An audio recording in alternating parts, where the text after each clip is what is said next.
I think when we discuss racism in America and whether it exists and to what extent and how important it is, the first thing on a lot of our minds is racism from the police. The most inflammatory grievance is that there is an open season for police killing black men. Right? There's no reason to believe that this is true.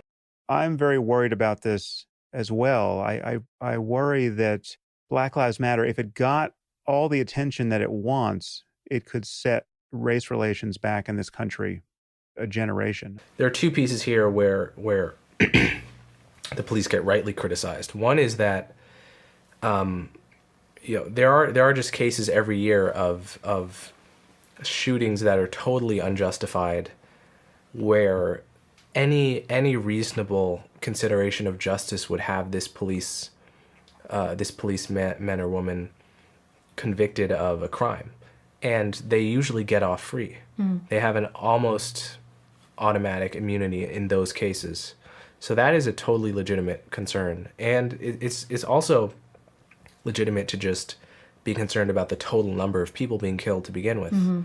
It could be the case that there's some reform that we could do, some better way to train cops where we could reduce the total number. So, yeah, cops kill too many people, but it's not a racial issue. Tamir Rice was a black boy of about 12 who was brandishing a toy weapon, and he was shot dead. The exact same thing happened to a boy named Daniel Shaver not long after that. Daniel Shaver was white. Sam DuBose was shot dead by the police driving his car away from a cop.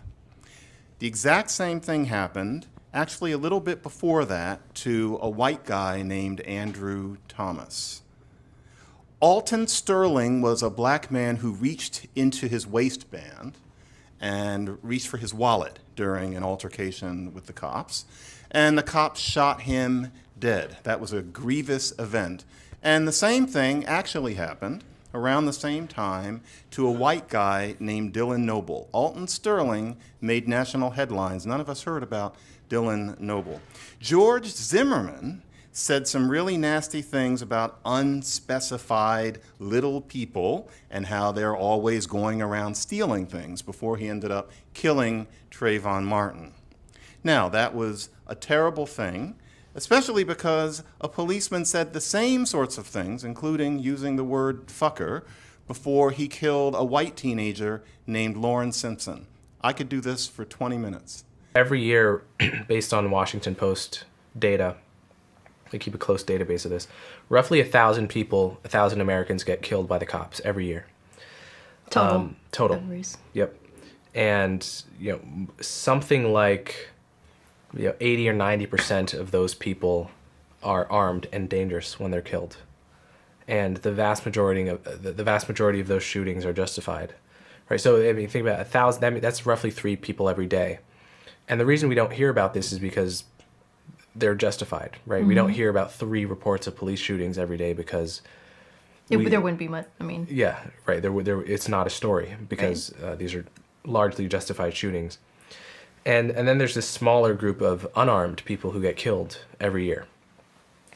And for black people, this is in recent years, it's ranged from 15 people per year to 30 or 40.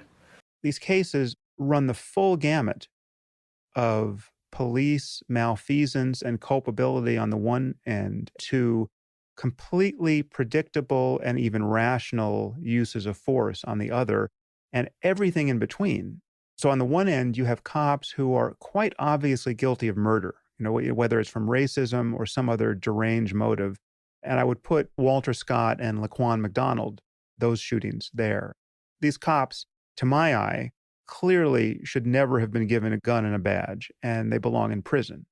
But on the other end, you have legitimate uses of force that would have happened 99 times out of 100 in the presence of any sane cop, and race surely had nothing to do with it. And I would put the Michael Brown case pretty close to that far tail on the continuum. In the rest of these cases, you have almost every variety of incompetence and bad luck and poor training and just basic human chaos. And I would put, all these recent ones like, the Philandro Castile and Alton Sterling.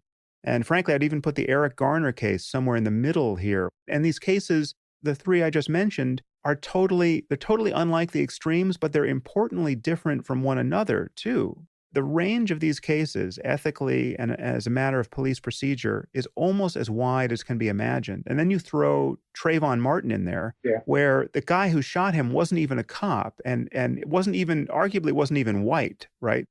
And yet all these cases are spoken about in the same breath as intolerable examples of murderous racism on the part of the police. And in 2016, 2017, and 2018, there have been more white unarmed people killed than blacks. And some of those shootings are justified. Some of them are just murder. Mm-hmm. Some of them are just the most straightforward examples of police misconduct. Mm-hmm. There is a very understandable tendency in the media to report stories of black people unjustly killed by the police. Whereas what we don't know is that for every one of those events, there is a white teenager or 20-something who is killed under almost ominously similar conditions where you've really got to dig to find it out. But it ranges between like 15 and 40, according to the Washington Post database of how many unarmed black people get killed per year. But it's more unarmed white people getting killed. And that's true in 2017, and it was true in 2016, that more unarmed whites got killed, sometimes by a factor of 2. So you don't hear this as much in the news, of course. Right. Now, I'm not saying that there's fake news or some grand conspiracy. I understand why the media are so concerned with the black cases. But I'm bringing this up because I think that generally we are often told that any conversation about race is shut down by the purported racist tendencies of cops who, in a hair-trigger situation, will allow their quiet bias to kill a black guy when, if it were a white guy, he would get away with a slap on the hand. That's a very reasonable assumption. But that really hasn't held up to scrutiny. There is the issue of proportion. So, white men, 62% of the male population. They are half of the people who get killed by cops. Black men, 13%, and they are a quarter of the people who are killed by cops. And so it's disproportionate. The argument that I usually hear at this point is, well, black people make up 14% of the population, so shouldn't they make up 14% of people who are killed instead of 25 or 30, which is the case for the out of the whole 1,000, mm-hmm. It's something like 25% roughly are black. Like, isn't that 10% disparity evidence that there is an issue, a racial issue? So one might think, well, that means that still there is a racist bias against black men because so many more of them are killed proportionately. But no, not really. There's a debate team trick that's going on in relation to that. Because it wasn't so long ago that when we talked about welfare, disproportionate amount of black people were on welfare, but more white people were on welfare numerically. So if anybody pointed out that a disproportionate number of black people were on welfare, it was always pointed out by a certain crowd that no, actually, many more white people are on welfare, and that was considered a smackdown comment. Well, we're in the same sort of situation. Or it was often said, if you kept asking questions, the reason there's a disproportionate number of black people on welfare is because poverty affects black people disproportionately because of structural racism. That was reasonable. Well, we also know that poverty makes it more likely for somebody to encounter a policeman in these sorts of situations. Poverty caused by structural racism, therefore, might certainly make it so that there are more black men killed by the police. It's not as if the police don't go around like census collectors randomly killing every 100th person, right? They're coming into contact with suspects. They're coming into contact with, they're getting calls, and they're going up to the people described in the calls and getting into altercations. And if those altercations go sideways, that's when police shootings tend to happen. Black people are very overrepresented, as we've talked about, among criminals. And so you can't be surprised when police are coming into contact much more often with Black people just based off the 911 calls they're getting, and they're getting into altercations with them more, right? So no, it's not evident. I mean, the fact that Black people make up like 25% of total people who get killed by the police is not evidence that the police are out to get Black people. And that means that we have to question the idea that what this is all about is underlying pernicious biases of the cops. People don't understand how to behave around cops so as to keep themselves safe. You mentioned resisting arrest. I mean, people have to stop resisting arrest, and they have to understand how the force continuum looks from a cop's eye view. And so this is it's a bit of a public service announcement, but I feel like if you take nothing else from this end of the podcast, this is something you can take which will actually keep you safer. And I think this is something that Black Lives Matter should be teaching explicitly. It's never up to you whether or not you should be arrested.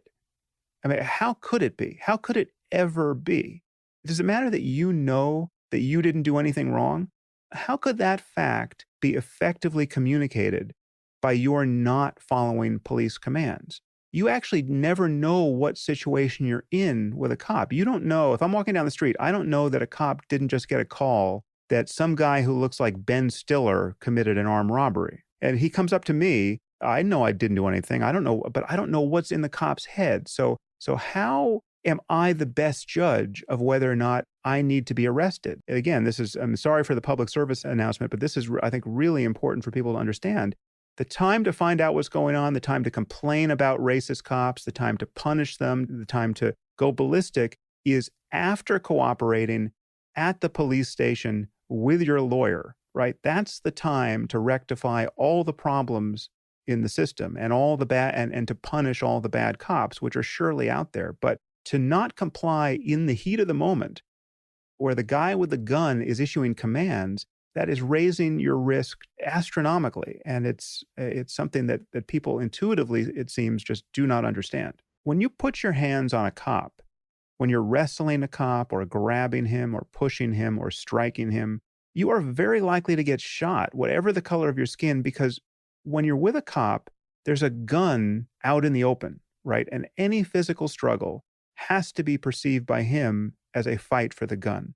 And this is, again, something that people are totally confused about. They think that if they see a video of somebody, trying to punch a cop in the face and the person's unarmed, well, then the cop should just be punching back, right? And any use of deadly force is unwarranted. But that is just insanity. It's not the cop's job to be the best bare-knuckle boxer on earth, right? He can't afford to get hit in the head and risk getting knocked out because there's a gun on the table. And most cops are not so confident in their ability to physically control a person without shooting him. And for good reason, because they're actually not so well trained at that. And they're continually confronting people who are bigger than them or younger and more athletic or more aggressive. And they do not have they're not superheroes. These are people, just ordinary people with surprisingly little training. In my view, you have to deal with a cop like he's a lethal robot who could malfunction at any time. You're thinking about the cops that kill Black men in these scenes that we know about. But you're not supposed to think about the fact that so much more murder happens to men like that in their own neighborhoods. But the number of deaths that is the highest amount quoted in the New York Times with regard to how many Black people were lynched in this country is around 4,000, right? Every single year, twice that many Black people die of homicide. And you just don't even hear about that in the New York Times. At the end of the day, homicide is the leading cause of death for young Black men, aged 15 to 34, according to the CDC. It is not the leading cause of homicide for any other race or age group. Every summer in big cities across America, teenage Black boys are killing one another in the hundreds over, frankly, nothing. Can we talk about that? Is it the case that we're so close to white people turning the hoses on us again that we can't talk about the leading cause of death among young black men. That is not sustainable. The concerns about race and racism are totally unattached to the degree to which black people are suffering on any given issue, right? So we're talking about the leading cause of death for young black men, and I never read about this in the New York Times. And I know that I won't, right? So this is a problem that is central, and yet there's virtually no concern for this on the left, because the way I see many progressives think about race issues is a perpetrator side concern, which is if the perpetrators of the problem are white, then it's worth talking about. If the perpetrators of the problem happen to be black, then it's not worth talking about. The problem with that is that it's untethered to any concern for the level of suffering on this side, on the victim side. And so suppose someone asked, why are we to focus on the occasional rogue cop who kills a black man when 9 times out of 10, that black man is in much more danger of being killed by another black man in his neighborhood? Gosh, that's not pretty, but like many things that aren't pretty, it's also true. If you ask about it, well, you know you're not supposed to. Eyes roll, and you're given an answer that doesn't really completely make sense, and there's an etiquette that you're supposed to stop there.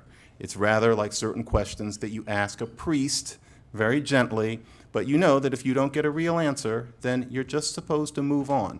That we're used to with being devoutly religious. That is the way racism is treated these days.